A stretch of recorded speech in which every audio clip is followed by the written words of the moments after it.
Hello सभी साथियों का स्वागत करता हूं। मैं हूं छरवाक लोकायत और आज के वीडियो में ये पूरी तरह स्पष्ट हो जाएगा कि ये पूरी तरह स्पष्ट हो जाएगा कि कृष्ण जो थे, भले ही काल्पनिक कैरेक्टर ही सही, इवन रियली भी अगर एग्जिस्ट करते हो जो भी हो, ठीक है, काल्पनिक कैरेक्टर ही सही, ठीक है,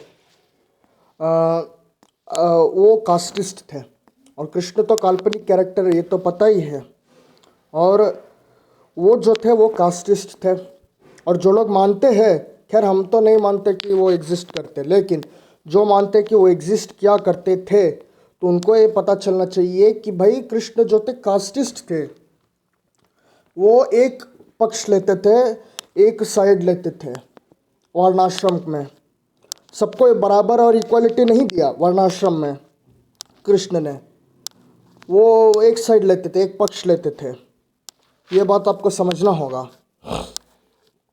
तो मैं यही दिखाऊंगा रेफरेंस के साथ। तो चलिए शुरू हो जाते हैं। ये है भागवत पुराण के 10वें स्कंद का 64th चैप्टर का 37 और 38 श्लोक। गृह्णन्ति यवतः पांसं क्रंदन्तम् अश्रो बिंदवः विप्राणां हर्तं वृत्तिनां वदन्यनं कुटुंबिनं राजनो राजा कुलयश्च तत्त्वातो बद्धन् निरंकुशः कुंभीपकेषु पच्यन्ते ब्रह्मदयपर्यनः। तो यहाँ पे कृष्ण ने ये श्लोक बोला है और इससे समझा जा सकता है कि जो राजा है या जो ग्रह के लोग हैं, हाउस होल्ड, उनको कोई पाप नहीं करना चाहिए। और इस पर मतलब कहीं ना कहीं जोर दे रहे हैं, किसके खिलाफ पाप नहीं करना चाहिए या किसके खिलाफ गलती से भी कुछ गलत काम नहीं करना चाहिए? ब्राह्मण के अगेंस्ट। भाई ये क्यों नहीं बोला कि क्षत्रिय के अगेंस्ट भी मत करो, वैश्य शूद्र के अगेंस्ट भी मत करो? आगे देखते हैं। तो इसका वर्ड टू वर्ड मतलब ट्रांसलेशन यहाँ पे दिया गया है। वर्ड टू वर्ड ट्रांसलेशन और वर्ड टू वर्ड मतलब दिखाया जा रहा है कि ये क्या है, ठीक है। और ये बोल रहा है कि आप जाएंगे कुंभीपाक नाम के एक नरक में।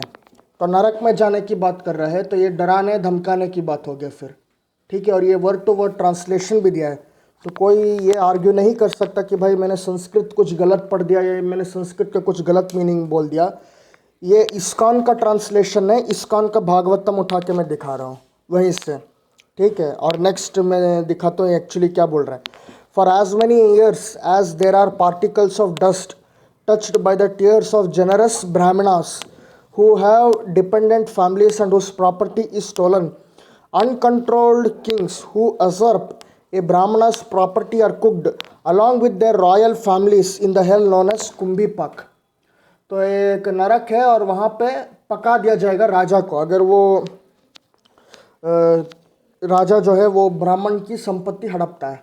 लेकिन ये मेंशन नहीं किया कि भाई ब्राह्मण अगर राजा की संपत्ति हड़पे या शूद्र की संपत्ति हड़पे या क्षत्रिय की ये वैश्य की संपत्ति हड़पे तो क्या सज़ा है। कृष्ण ने यहाँ पे नहीं बोला है। क्यों नहीं बोला है भाई? और उसकी क्या सज़ा है वो स्पेसिफाई नहीं किया है। क्यों नहीं स्पेसिफाई किया है? ये कहाँ स्पेसिफाई किया जाएगा ये बताइए। तो नेक्स्ट, और ब्राह्मण कौन से नरक में जाएगा अगर ऐसा काम करते, तो ये तो नहीं बताया। अब 10 का 64 का 39 श्लोक, मतलब भागवत के 10वें स्कंद के 64 अध्याय का 39 श्लोक। स्वदातम परदातम व ब्रह्म वृत्तिम हरेश्च यह 60 वर्ष सहस्राणि विष्ठायाम जयते कृमिः। तो यहाँ पे कई सारे वर्षों तक कोई सज़ा की बात की जा रही है। और ब्रह्मा यहाँ पे अर्थ होता है ब्राह्मण, तो यहाँ पे ब्राह्मण को ही ब्रह्मा बोल रहे हैं, संस्कृत में ट्रांसलेट किया जा रहा है। और वो दिखाऊंगा ये कैसे ट्रांसलेट किया गया है, ये देखिए। तो यहाँ पे क्या लिखा है? ब्रह्मवृत्तिम ए ब्राह्मणास प्रॉपर्टी है, दत्तम। So whether it be his own gift और someone else, a person who steals a brahmana's property will take birth as a worm in the faeces for 60,000 years. तो ये वर्षा 60 वर्ष सहस्राणी 60,000 ईयर वो है ट्रांसलेशन। और विष्ठायाम फीसिस होता है, जयते ये होता है बॉर्न, क्रमिही का अर्थ होता है वर्म। तो फॉर 60,000 ईयर वो जो फीसस होता है ना, मतलब हमारे पिछवाड़ से जो निकलता है, उसमें तुम वर्म बन के जन्म लोगे भाई, ये कह रहे हैं। कौन कह रहे हैं भाई? कृष्ण कह रहे। क्यों कह रहे हैं भाई? भले ही वो मेरा ही गिफ्ट हो, भले ही उसने दिया हो या फिर किसी और का, अगर मैं ब्राह्मण का लेता हूँ तो भाई इक्वालिटी कहाँ है, मेरे को बताइए। ये भी तो डिफाइन करते कि भाई शूद्र करता तो क्या सज़ा होता, वैश्य करता तो क्या सज़ा होता, और ब्राह्मण करता तो क्या सज़ा होता। स्पेसिफाई करते हैं ना सज़ा को, वो क्यों स्पेसिफाई नहीं किया? आगे देखते ये श्लोक।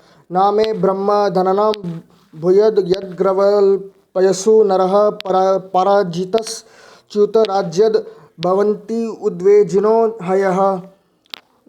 ये श्रीमद् भागवत के दशम स्कंद के 64 अध्याय का 40वां श्लोक ये बता रहा है।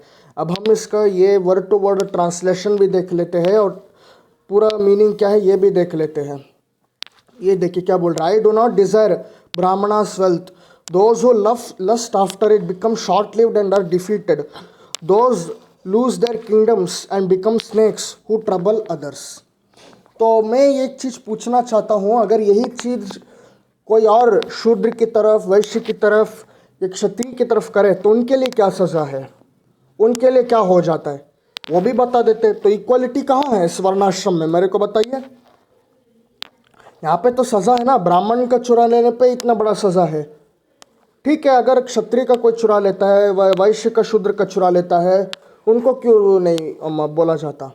बताइए, उनको ये क्यों, ये बातें क्यों अप्लाई नहीं होती, मेरे को बताइए। और नेक्स्ट में श्लोक दिखाता हूँ 10 का 64 का 41। विप्रम कृतगासम अपि नैव द्रुयतः ममकः ज्ञानतम बाहु सपंतम व नमस्कृत नित्यसः। तो यहाँ पे विप्रम का अर्थ होता है ब्राह्मण, लर्नेड ब्राह्मण, ठीक है। ध्रुयतः का अर्थ होता है जिसने पाप किया है, ठीक है। तो यहाँ पे कृष्ण कहीं ना कहीं ये बोल रहे हैं कि पाप किए हुए ब्राह्मण से भी गलत हमें नहीं करना चाहिए, कोई मतलब उसके लिए सज़ा नहीं है। इनडायरेक्टली ये बोल दिए, कोई सज़ा नहीं है इनके लिए।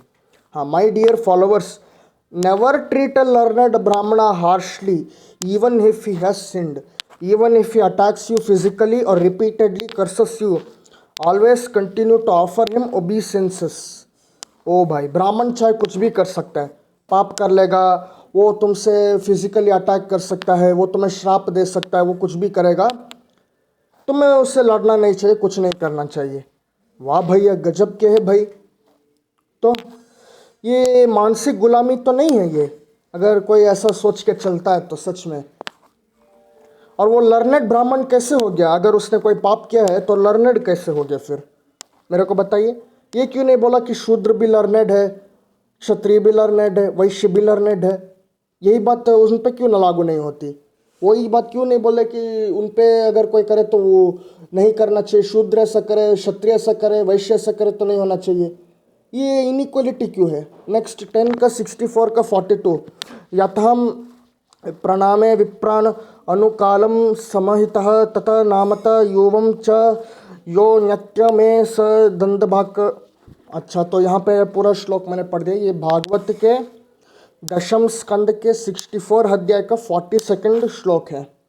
और अभी हम इसका पूरा मतलब, इसमें विप्रम का अर्थ भी वही होता है, लर्नेड ब्राह्मण या ब्राह्मण, वही, ये अलग पर्यायवाची है इधर। नेक्स्ट देखते क्या बोला है, ठीक है।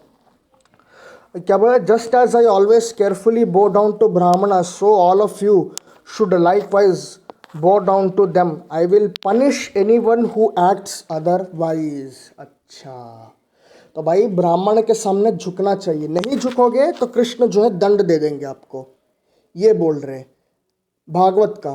तो ये कास्टिज्म नहीं हुआ? मैं बोलता हूँ शूद्र के सामने भी झुको, मैं बोलता हूँ वैश्य के सामने भी झुको, क्षत्रिय के सामने भी झुको। सभी तो अपना अपना इंपॉर्टेंट वर्णाश्रम अगर कोई मान के चलता है, कर्म से है, प्रोफेशन से है, तो सबका प्रोफेशन अपने अपने जगह बराबर है, सब अपना अपना काम कर रहे हैं, तो सबको सामने झुकना चाहिए ना। तो सिर्फ ब्राह्मण के सामने ना झुकने की वजह से पनिशमेंट क्यों, ये मेरे को बताइए। नेक्स्ट, श्रीमद् भागवत के दशम स्कंद की 64 अध्याय का ये 43 जो श्लोक है, क्या बोल रहा है? ब्राह्मणार्थो है अपहर्तो हर्तराम पतत्यते अधः अज्ञातम अपि हे एनम नृगम ब्राह्मण गौरविवः इवः।